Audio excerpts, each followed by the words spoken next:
Bem-vindo ao Momento História. Hoje vamos explorar a vida e o legado de Carlos Magno, conhecido como o pai da Europa. Vamos descobrir como ele fundou o Sacro Império Romano Germânico, um marco que moldou a Idade Média e influenciou o futuro do continente. Prepare-se para uma viagem ao século VIII. Se você gosta de história, inscreva-se no canal e deixe seu like. Temos vídeos novos toda terça-feira e quinta-feira, sempre ao meio-dia. No século VIII, a Europa Ocidental enfrentava um período de grandes dificuldades. A queda do Império Romano do Ocidente e as invasões bárbaras deixaram a região fragmentada e vulnerável. Povos como os vikings, saxões e mouros ameaçavam constantemente os territórios da época. Além disso, a Igreja Católica buscava uma figura forte que pudesse proteger a cristandade e garantir sua influência. Foi nesse cenário que Carlos Magno, rei dos francos, emergiu como uma figura unificadora. Carlos Magno era neto de Carlos Martel, o herói da famosa Batalha de Poitiers, e herdou a missão de fortalecer o reino franco.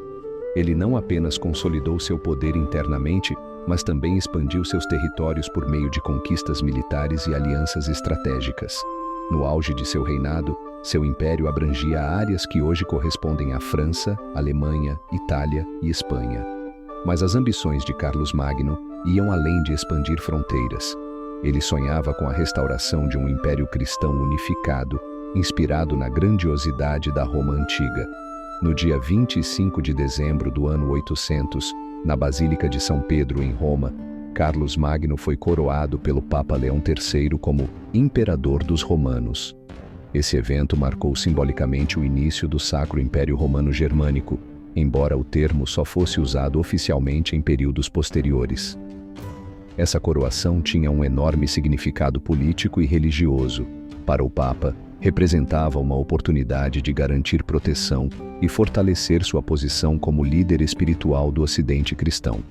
Para Carlos Magno, significava uma legitimidade divina sem precedentes que o colocava acima de outros governantes da Europa. Manter um império tão vasto e diverso foi uma tarefa desafiadora. Carlos Magno enfrentou diversos obstáculos, como rebeliões em territórios conquistados, especialmente entre os saxões, que resistiram por muitos anos antes de serem subjugados. Dificuldades logísticas e políticas para administrar regiões tão distantes e culturalmente diferentes.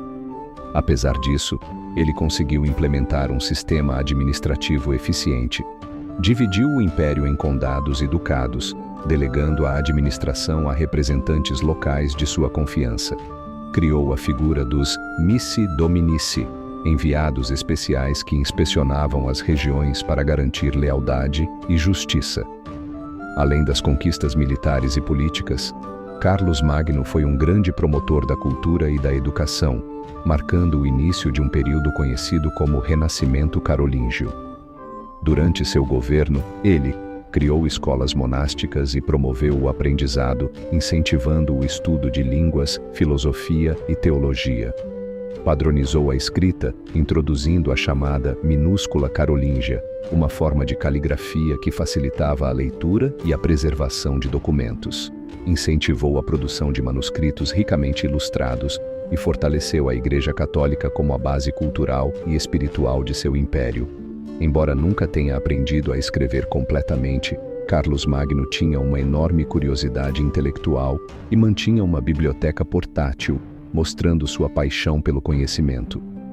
Carlos Magno faleceu no ano 814 e foi sepultado na Catedral de Aachen, na atual Alemanha.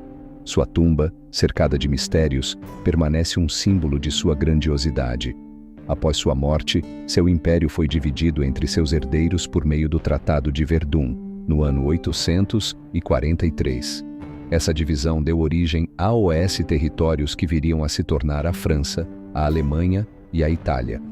Mesmo assim, o legado de Carlos Magno continuou vivo. Ele é lembrado como o pai da Europa, não apenas por unificar grandes partes do continente, mas por criar uma identidade baseada na união entre o cristianismo e a herança romana. Embora fosse um grande incentivador da educação, Carlos Magno nunca dominou completamente a escrita, apesar de ter tentado aprender na fase adulta. Ele foi descrito como um homem carismático e imponente, com cerca de 1,90 m de altura, algo raro para a época. Sua aliança com a Igreja estabeleceu as bases para a relação entre Igreja e Estado na Europa por séculos. Gostou do vídeo? Inscreva-se no canal e deixe seu like para continuar explorando os momentos mais fascinantes da história conosco. O que você acha que foi o maior legado de Carlos Magno? Deixe sua opinião nos comentários.